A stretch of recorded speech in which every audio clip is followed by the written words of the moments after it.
Hi అండి, అందరికీ నమస్కారం. శ్రీ మాత్రే నమః. శ్రీ వారాహి దేవి నమః. అమ్మవారి అనుగ్రహం ఎల్లవేళలా మీకు ఉండాలని మనస్ఫూర్తిగా కోరుకుంటూ ఉన్నాను.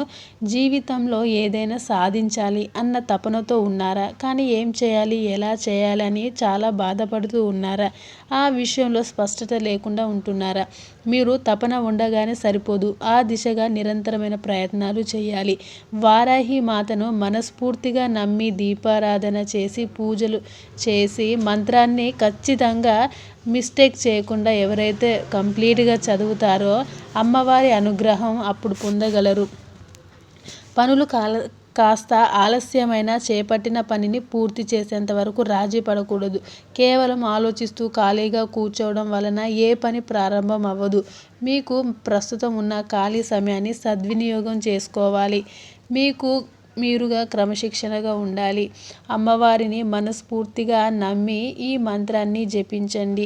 ఈ మంత్రం రాత్రి వేళ 10 గంటల నుండి 2 గంటల మధ్యలో చాలా ముఖ్యమైన గడియలు. ఇవి వారాహి మాతకు అతి ముఖ్యమైన గడియలు. ఈ గడియల్లో చదవడం వల్ల అమ్మవారి అనుగ్రహం తప్పకుండా మీకు లభిస్తుంది.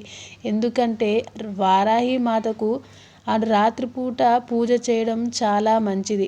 అమ్మవారు ఆ క్షణాలలో మాత్రమే మన కోరిక ఎంత పెద్దదైనా కానీ సమస్యల నుంచి బయటపడేసి మన కోరికను తప్పకుండా నెరవేరుస్తుంది. ఈ మంత్రం చాలా అంటే చాలా పవర్ఫుల్ అండి. ఉద్యోగం లేదని అస్సలు బాధపడకూడదు. వారాహి మాతను మనస్ఫూర్తిగా నమ్మి ఈ మంత్రాన్ని జపించండి.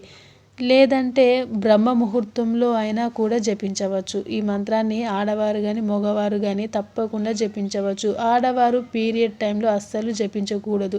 నేను ప్రతి ఒక్క వీడియోలో చెప్తూనే వచ్చాను. ఆడవారు ఆ టైంలో అస్సలే జపించకూడదు. మిగతా టైంలో జపించుకోవాలి. మగవారు ఆడవారు నాన్ వెజ్ తిని కూడా ఈ మంత్రాన్ని జపించకూడదు. అమ్మవారు చాలా పవిత్రమైన వారు.